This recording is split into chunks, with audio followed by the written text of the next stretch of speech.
Some of you might have heard the phrase, it's not stupid if it works, but if this works, it's still stupid. My minivan here has been attacked by rodents. It's been eaten alive by bunnies, and my running lights no longer work. Brake lights, reverse lights, and turn signals still work, just the running lights don't work, so I can't drive at night. Rather than fix the problem, which would involve hours and hours of labor trying to figure out where the hell the problem is to begin with, because it's not just a simple wire cut, it blows the whole circuit. There's a short to ground, and it blows the fuse no matter what I do.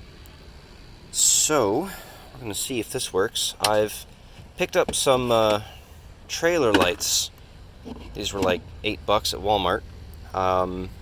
They don't draw a lot of power because they're LED, so I've used this really small gauge. This is wire from power buttons from random computers that I've got. Soldered them onto the lights there.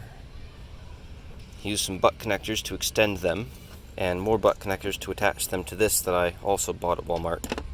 And I know that I have a power outlet back here that's never been used. So let's see.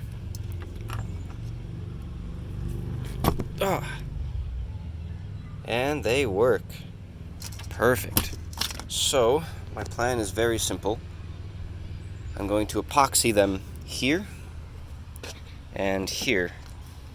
And that should make me at least legal to drive at night, once I make sure to plug that in.